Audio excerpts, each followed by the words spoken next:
This is going to be my second preview for the Ravens Week 3 matchup against the Indianapolis Colts in Baltimore. I'm going to focus on the Ravens offense versus the Colts defense.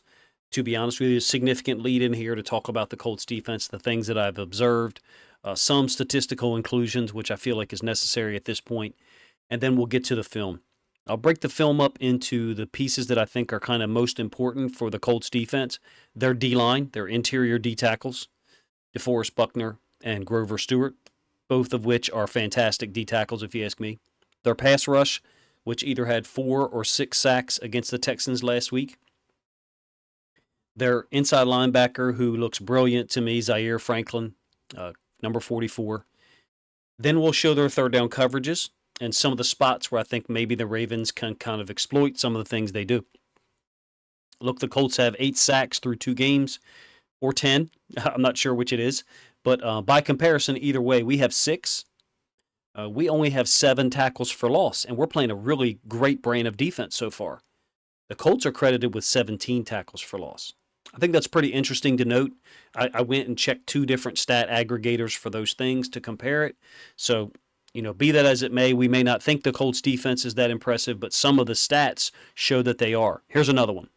Through 2 games against the Jags and the Texans, divisional opponents for them, they've allowed 157 rushing yards on 61 carries.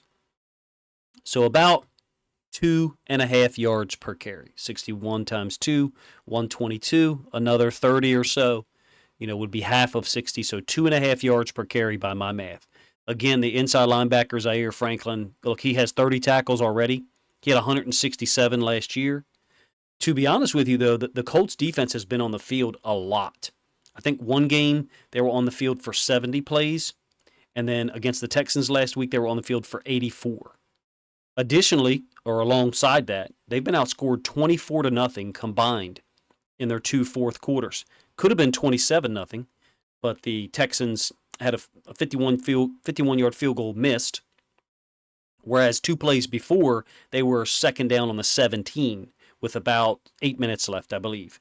So it didn't end up hurting them against the Texans because, like I said, they were up 31-10 midway through the third quarter. I think they were up 28-10 at halftime. It does make me wonder, though, if for whatever reason this defense is getting worn down. This is speculation here. Maybe they're not rotating players in the first, second, and third.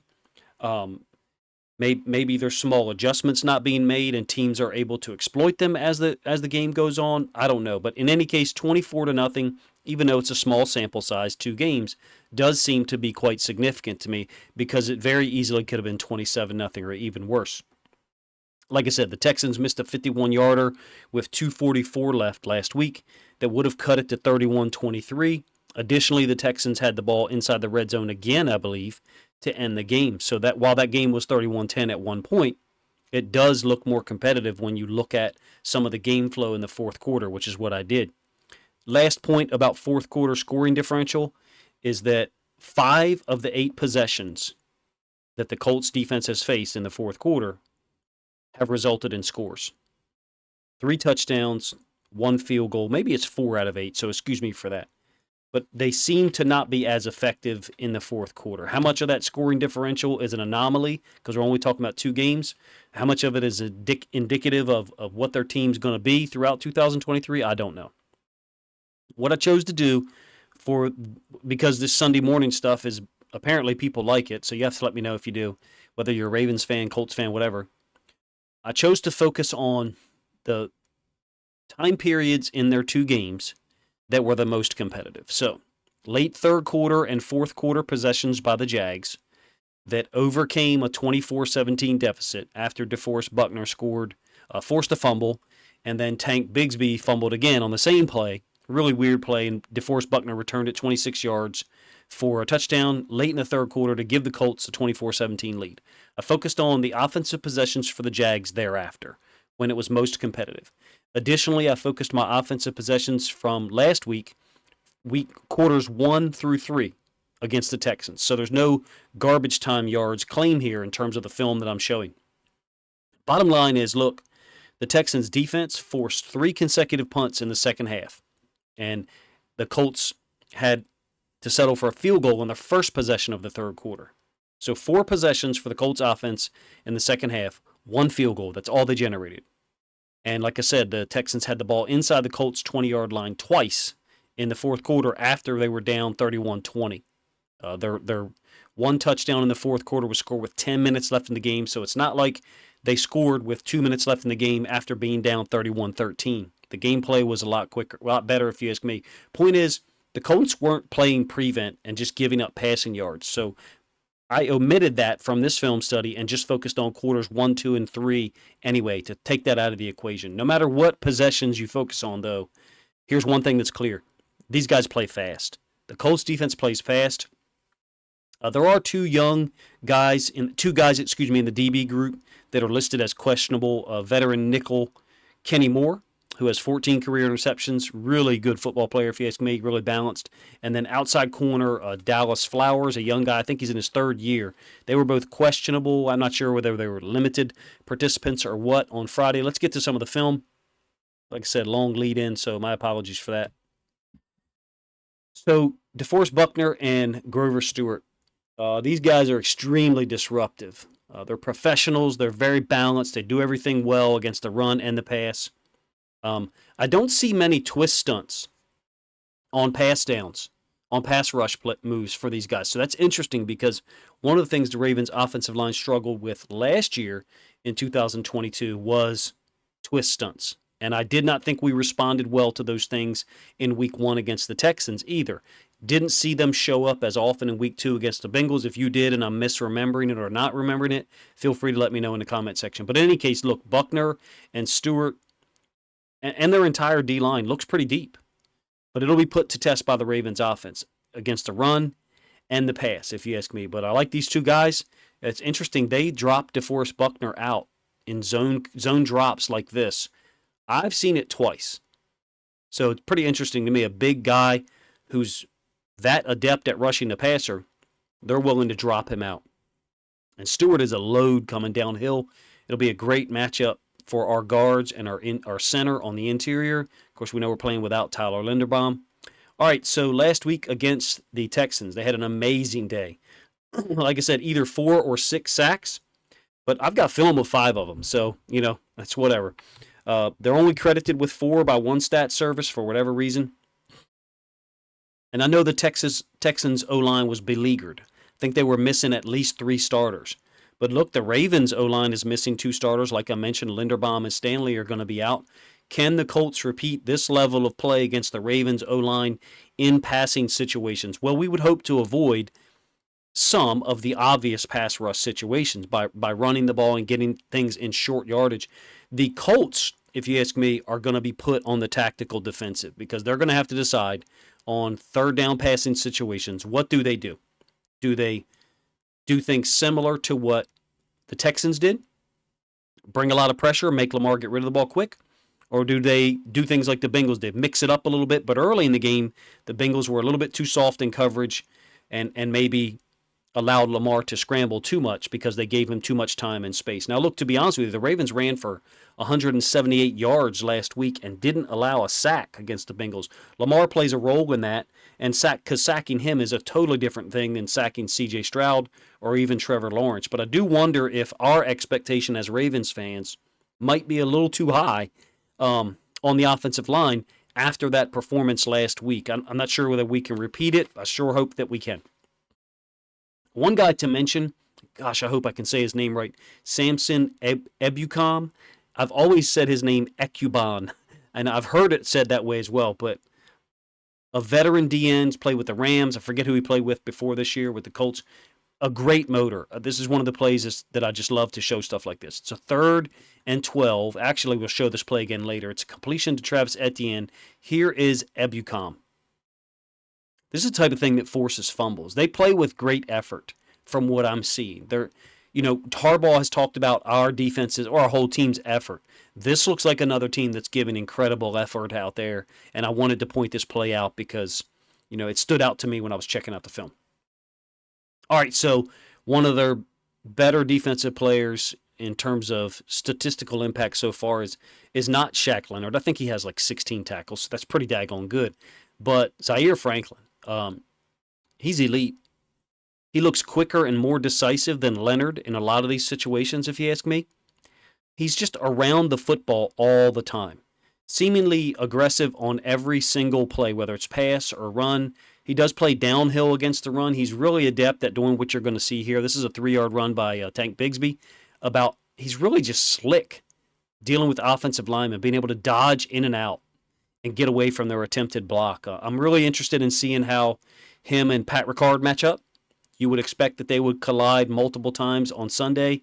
He's just a really impressive inside linebacker. I don't, I'm not able to break down the film necessarily here, other than show you guys 4 or 5 plays that I feel like is representative of how he plays. Look at 167 tackles last year. He's got 30 so far this year. I think he had 19 in week 1 and 11 in week 2. It's pretty impressive if you ask me. Inside linebacker is one of the positions that I enjoy coaching the most, enjoy talking about and learning about. And this guy looks like someone that we've got to put some indecision in his mind. RPOs, play action, anything to force him to go one way when the ball's actually going the other. Because if not, he's going to be involved in every play. Let's look at some of the pass coverage, and we will get to Ravens film here. I'll try to compare Ravens plays to some of the stuff that you see. First, this is we will be really served well if we could get the run game going. Maybe not as great as last week, because some of the things I think we did last week, I'm not sure that we can continue to do. Line up unbalanced and just beat people up. I'm not sure that we're going to be able to do that. People will identify it. But get the run game going, and this play action stuff, either whether it's under center or in the shotgun, could kind of open up some of these opportunities down the field to kind of put these guys in a little bit more run-pass conflict in terms of the guys at the second level and even their nickel defender out of 11 personnel, and then throw the ball over the top of them. This is like a late dig. Nico Collins having a great year. I mean, we know that because we played them in week 1. I would like to see us get the ball to Zay Flowers on some first downs. 11 personnel pass plays, according to my charting or tracking or data, whatever, has been super productive for us. I would like to see us continue with 11 personnel pass plays on first down to get the defense off balance. Monken seems like he's switching personnel groups often, which was kind of one of the criticisms of Greg Roman, and Monken's now doing it, but it seems to be working for him. I would be interested in us converting a third down, let's say out of 21 personnel, and then immediately going 11 personnel on first down and going up top. I would like to see Flowers get the ball on screens, bubbles, speed outs, anything. But specifically, stuff like this, that's play action, where second-level guys have moved up, and maybe we've created some indecision for them, and Zay can hit them deep, or the deep out like you see here against Derek Stingley, who was having a really good year, I thought, before he got hurt again. Anything, to be honest with you, that looks like one thing and ends up being the other. This is the Ravens' draw formation. Spread ram is what I call it.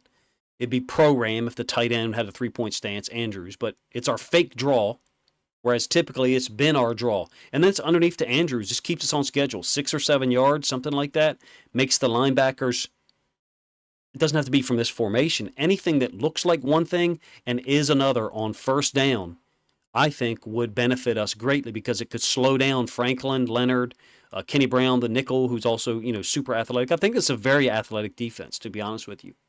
If you were to take away the fourth quarters, they've been damn near dominant, to be honest with you, so far. Additionally, I'd like to see us take shots up top. This is a first down on the second possession against the Bengals, and we're going to take a shot up top to Aguilar. It's incomplete. Some would say this is severely overthrown. I think Aguilar there's a slight hold somewhere getting ready to happen here between this and like the 12-yard line that slows him up a little bit, and the ball is overthrown, but not as much as it looks like, if you ask me. But and that's a possession I thought we wasted in terms of trying to get points. I didn't like our 3rd and 10 play call. So you could say, well, Coach, the 3rd and 10 play call was impacted by this one. I think we've got to do stuff like this. And what I really like is it's 22 personnel when we're doing this. We're going 22 personnel on first down and taking a shot deep, trying to isolate a corner who we think we can attack. Maybe it's overthrown. Maybe you believe me and you think Aguilar's held a little bit. Whatever. Point is, being able to run the ball against this team, maybe not for 170, 180, maybe for 140, 150, would open up opportunities on first down and give Monken the entire playbook to use. I haven't even started talking about Lamar yet, and probably really won't in terms of his movement. All right, third down coverages.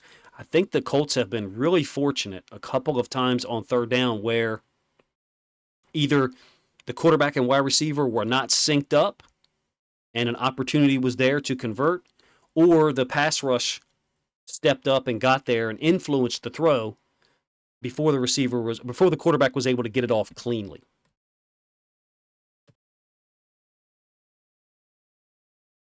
It's a 3rd and 8. One of the few situations where Tank Dell and C.J. Stroud have not been on the same page. I think this is a 3rd and 2 against the Jags. I am really interested in what the Colts decide to do on 3rd down. This is 3rd and 3. They're going to have to decide to pick something. In previous years, the Ravens would run QB counter read or bash, QB power read, or maybe throw the ball. On 3rd and 3, or in some cases, we would run the ball because we were going to go for it on 4th and 1 anyway. That dynamic has changed. Well, we still have those things in our pocket. We just haven't used them as much.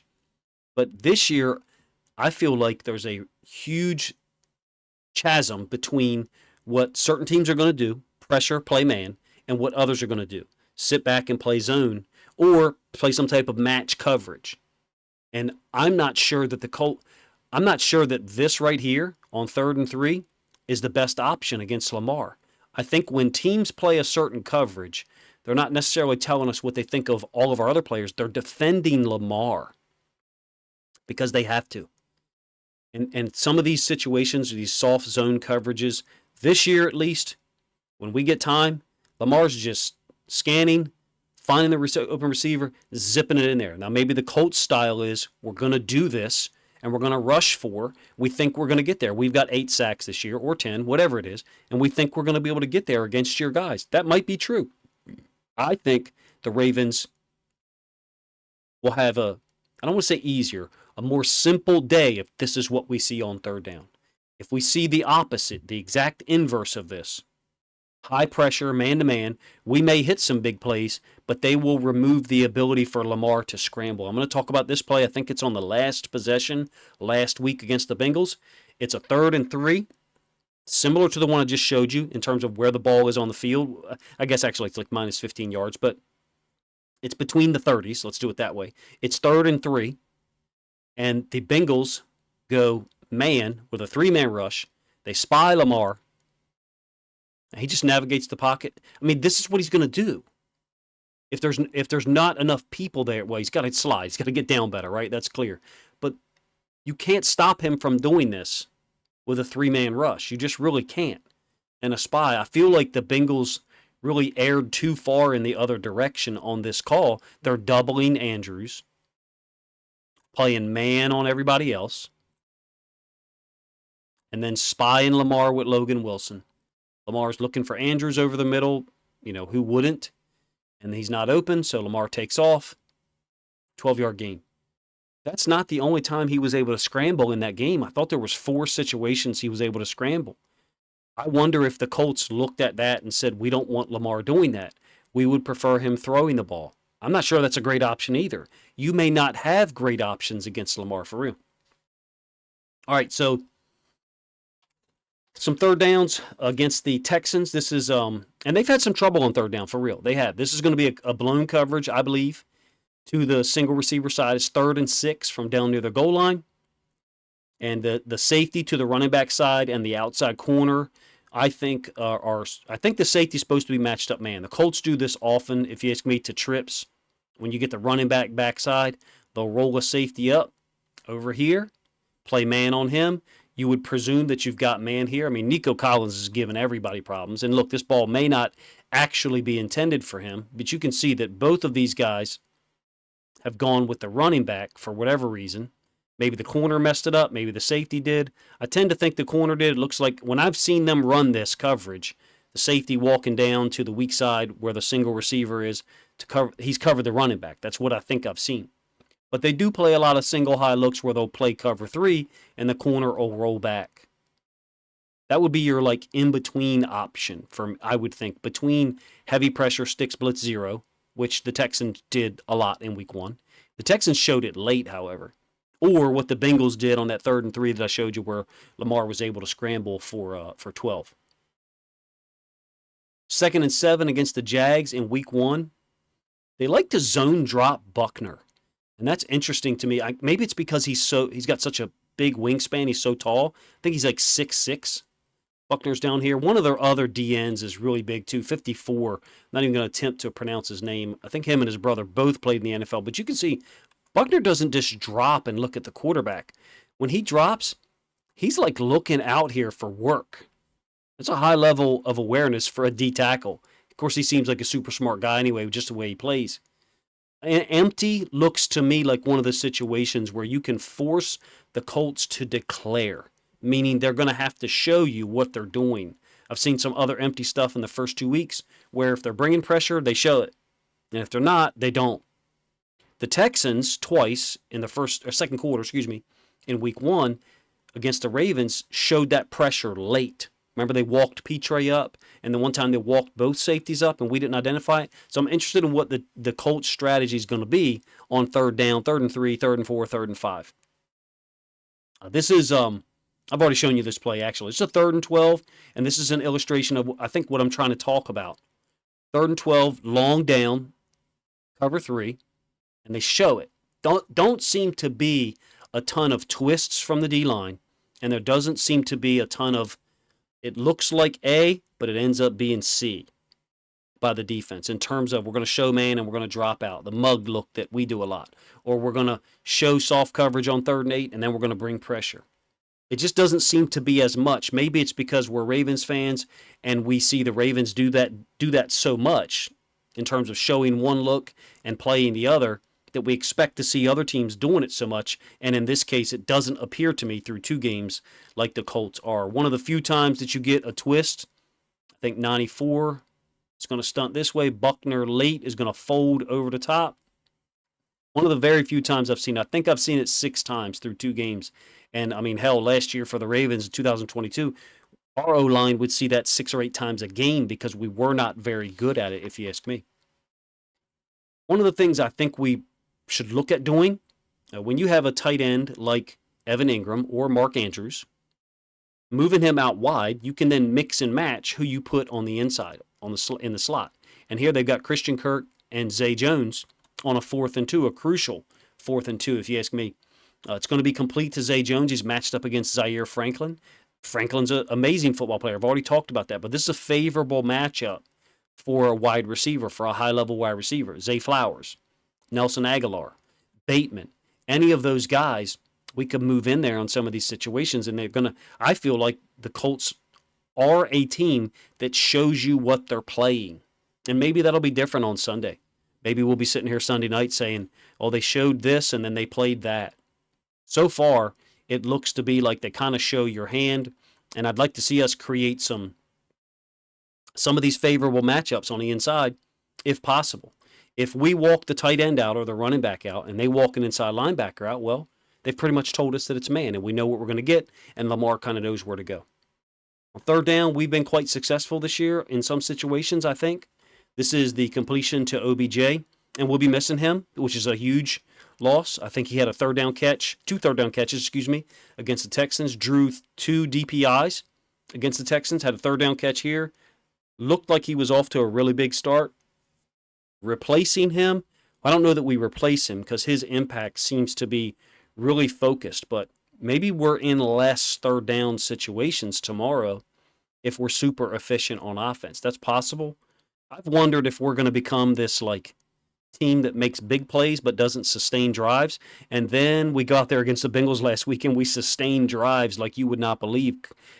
If it weren't for the concepts being used, you would look at just the gains and you'd say, well, that looks like the Ravens in 2021 or 2022.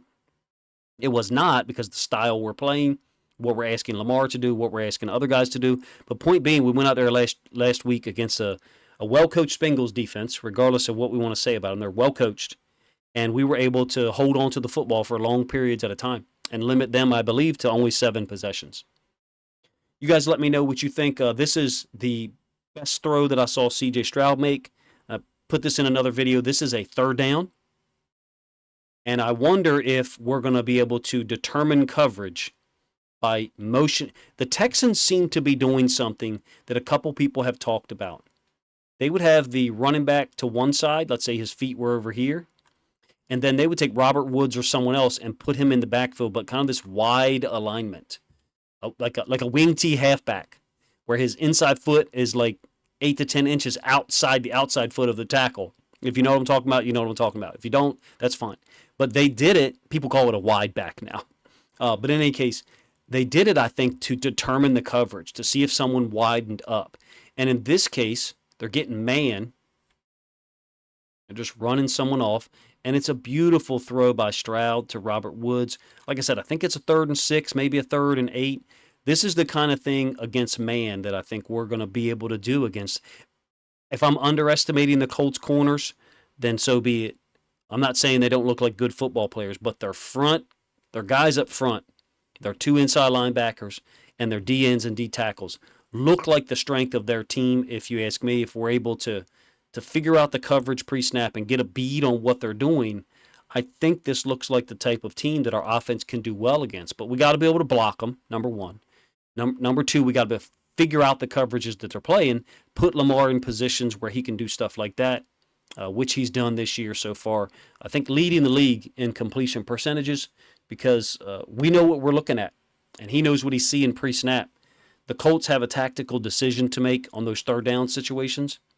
You can't play sticks blitz 0 on 1st and 10. You can't play it on 2nd and 3. You'll get gashed by the run. It's easy to down kick everything, but I wonder what they're going to come in and do. You let me know what you think in the comment section. Maybe you've seen the Colts play longer than I have, this version of the Colts, with Shane Steichen as the head coach coming over from the Eagles. I don't think he wants to come in here and try to win this game 35-31. I think they're going to try to shorten the game. I said that in Saturday morning's video. I think they're going to try to shorten the game, keep the football, and if they have to punt 4 or 5 times, they'll be okay with that. I think they got to get 3 scores out of their 8, 9, or 10, or 11 possessions. I think they got to get 3 scores, 13 points, maybe 17 points from the offense, and then try to force a turnover or limit us somehow, win the game 24-21. I do think it's going to be a demanding game for the Colts to come in and win, unless we just can't block them up front. And when you look at the film of their D tackles and their D ends, they look pretty daggone good to me. The Texans had Will Anderson. The Bengals, we would have all gone in there and said, well, they have DJ Reader, they have Trey Hendrickson, they have Sam Hubbard. Joseph Asai didn't play in that game. Who knows what's going on with Miles Murphy, but those are talented players. Those are big names. Just based on the film, this looks like the best D-line we've faced, to me. You can let me know if you agree or disagree with that in the comment section. I could absolutely see this game coming down to the wire if the Colts D-line is too much for us to handle. We got to get the run game going. We've got to put Lamar in advantageous positions or situations, and we've got to try to avoid situations where the Colts can show one thing and do another, which, to my knowledge, so far, at least in 2023, they haven't done a whole heck of a lot of. Anyway, appreciate you guys' time. Let me know if you guys enjoy any element to the previews on Saturday and Sunday morning. Never expected to be doing these things. Recorded this late Saturday night. But many people have asked for them and said they enjoy them, so that's why I'm doing them, because these are pure fun for me to make. And if you think I'm off base with them, that's no problem. I can't cover every element of the game, but splitting it up into offense and defense one day and then the next day allows me to kind of focus in and hopefully bring you some detailed analysis or things that I think I see. Appreciate you guys' time. If you think other Ravens fans or Colts fans would enjoy this content, please consider grabbing a link to it, sharing it out on social media to help this content get more reach. Enjoy the game.